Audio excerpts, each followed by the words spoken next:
The sun has always been a big part of my life. Not just by being a source of light, but in a more personal and emotional way as well. Growing up under the golden skies of Brazil, Portugal, and Italy, the sun was a constant all the time. It was part of the culture. It shaped my moods, my habits, and even my art. In Portugal, it shimmers over cobbled streets and terracotta rooftops, bringing the colors of the landscape to life. And in Italy, the sun feels like a painter, casting golden tones over everything, bringing this sort of glow to everyday life, making even the most ordinary moments feel rich and full. I never really thought about it much. The sun was, just there. It felt like a friend I could count on. Then I moved to Ireland, a beautiful green country, but one where sunlight feels like a rare gift. The skies are often grey here. For the first time in my life, I noticed the sun's absence.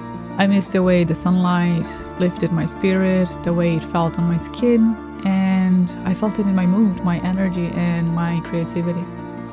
The sun wasn't just part of the scenery back home, it was part of me. Living in Ireland has made me appreciate the sun in a completely new way, and its absence made me reflect on how much it shaped my identity. Without it, I felt slower, quieter, and kind of more introspective. It was a different rhythm, one that taught me patience and appreciation.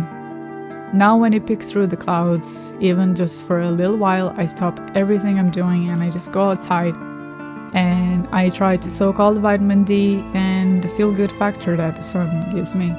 I've definitely learned not to take it for granted. My connection with the sun has changed, but in a better way.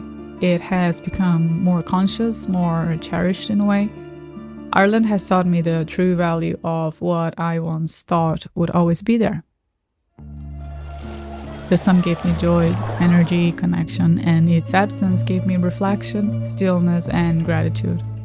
It taught me to find warmth in memories and small moments of everyday life. Elements like the sun or even the beach are often present in my creations, maybe as a way to feel closer to what my life was up until 2022. It's quite hard to say goodbye to something that surrounded us for many years of our life. Chasing the Sun is a celebration of the sun as an energy-giving force and an image that awakens memories. It depicts two abstract human-like figures in motion, male and female, rendered in rich hues of blue and green. They seem to be running, almost dancing in a way, and their elongated and dynamic shapes give a strong sense of movement. And as a result of that, the figures seem to kind of blur with their surroundings, suggesting unity rather than separation. The background features a sunny tropical setting with two tall palm trees, creating a sort of a natural archway or frame, which could imply a portal. A bright radiant sun with extended rays dominates the upper portion of the painting. The blending of the colors suggests that nothing is fixed, everything is in motion.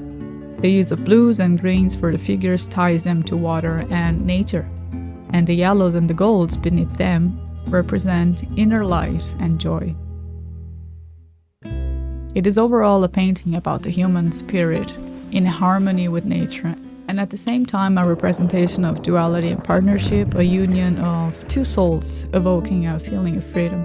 I can say today, after 3 years living in Ireland, that I'm quite okay with the weather now. I struggled quite a bit after I moved here, but I think something that really helped me in this process was my ability to just adjust to situations, probably because of moving abroad so many times in my life. Sure, sometimes I get a bit mellow, of course, and especially during summer, when my parents start sending me pictures of them at the beach and I'm here wearing a sweater in mid-July.